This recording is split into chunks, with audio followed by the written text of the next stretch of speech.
So mood disorders are the most common type of mental illness, and they come in two general forms, depression and bipolar disorder.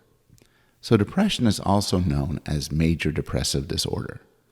And this is to distinguish it from sadness, from our everyday usage of the term when saying that, oh, it's been a bad day, I'm pretty depressed. To have major depressive disorder is a more serious thing. And clinicians define it as a severely depressed mood that lasts 2 or more weeks, which means that a couple of days of deep sadness doesn't make you depressed, and is accompanied by feelings of worthlessness and lack of pleasure, lethargy, and sleep and appetite disturbances. In order to be counted as having major depressive disorder, it can't have a reasonable cause. So for instance, if the love of your life dies terribly, you're going to be really miserable for a couple of weeks, but that doesn't count as major depressive disorder. While the minimum amount of time you need to get counted as having major depressive disorder is 2 weeks, the average episode is about 12 weeks on average. That's how long it typically lasts.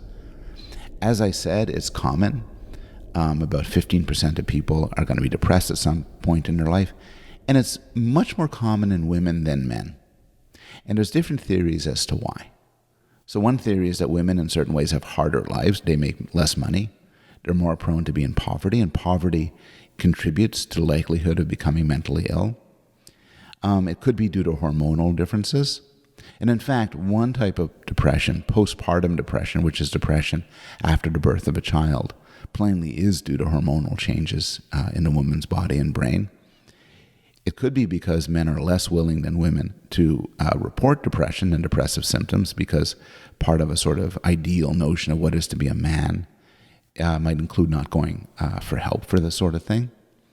And finally, as a fourth theory, a promising theory is developed by my colleague, Susan Nolan-Huxham, my late colleague at Yale, who suggests that men and women have different ways of dealing with stressful events. And so a man and a woman who are prone to this sort of mental illness, when they receive a life stressor, the man might deny that anything's going on and try to distract himself, while women may accept what's going on and in fact ruminate about it, think about it, mull over their sadness, which may well turn sadness, everyday sadness, into major depressive disorder. Depression is heritable, much more so for severe depression.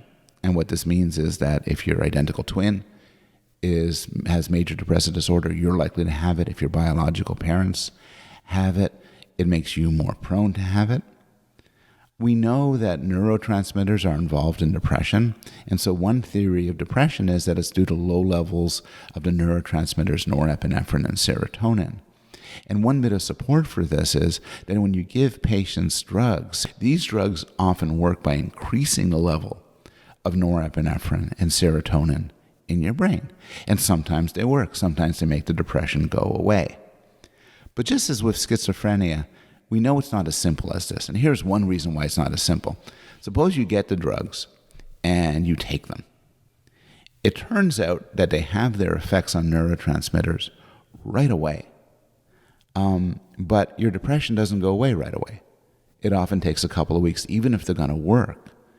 And that suggests that the neurochemical story is going to be more complicated.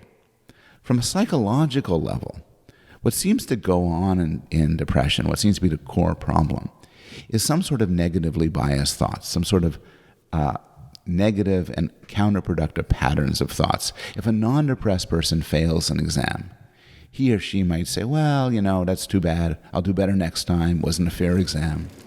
But if a depressed person might fail an exam, they might catastrophize, think this is the end of the world.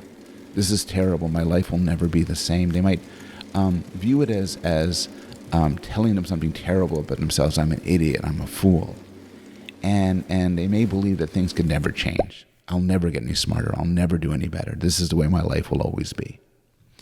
Now, you might be tempted to think, well, this is why some people have major depressive episodes and others don't, because they have these different patterns of thoughts. But it turns out there's not much evidence that people who become depressed before they were depressed had a bad pattern of thought. So this pattern of thought, though may be an integral part of depression. It seems to be caused by depression, but it doesn't seem to be why people get depressed in the first place. The most extreme manifestation of depression, the most serious manifestation, is suicide. People who are not depressed do kill themselves, but people with mood disorders are much more likely to kill themselves, about 8 times more likely. And in fact, about half of people who take their own lives are in the midst of a depressive episode.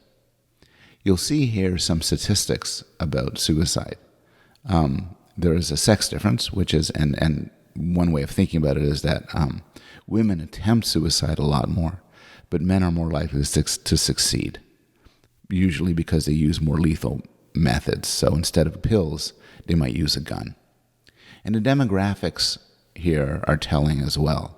So very early on, black men are proportionally more likely to kill themselves. But then for the rest of life, there's an enormous difference where, for some reason, suicide is extremely likely relative to other people in older white men. Suicide is contagious, or it's believed to be contagious. There was Goethe wrote a book a long time ago about a young romantic who shot himself over a lost love, and then the Werther effect. The character was named Werther. Led to many young men killing themselves. In fact, inspired by the book. And we know that there's often, if there's a prominent suicide in a high school, for instance, it may lead to other suicides. It's as if it gives people the idea where they haven't had it. It seems like an existence proof. And people are troubled by this. As I give this lecture, there's a television show called 13 Reasons Why, which is all about somebody's suicide. And different groups are protesting this show, arguing that it's going to motivate more people to commit suicide. On the other hand, it's not clear this contagion effect always occurs. So Kurt Cobain killed himself, and Kurt Cobain had many young fans. But for whatever reason, the Kurt Cobain suicide didn't lead to other suicides on the part of young people. Now, I've talked about major depressive disorder, which is pretty common.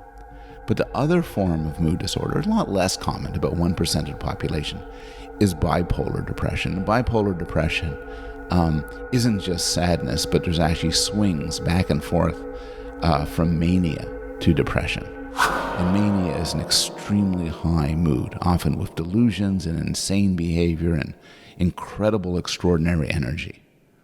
We know bipolar depression is highly heritable, much more heritable than major depression. It seems to have a different brain basis, a different brain chemistry. It's treated with different drugs. And very controversially, there's an association with creativity, where a lot of very creative people, like Vincent van Gogh or Virginia Woolf, suffer from bipolar depression. And one argument is that their manic episodes, their manic periods, lead to the creation of great work. On the other hand, some people, and I'm probably one of them, believe that this is sort of more of a coincidence than anything else. And in fact, great artists and writers would be better off if they didn't suffer from bipolar depression. The mania might be a good thing, but it's not clear you do your best work under a manic state.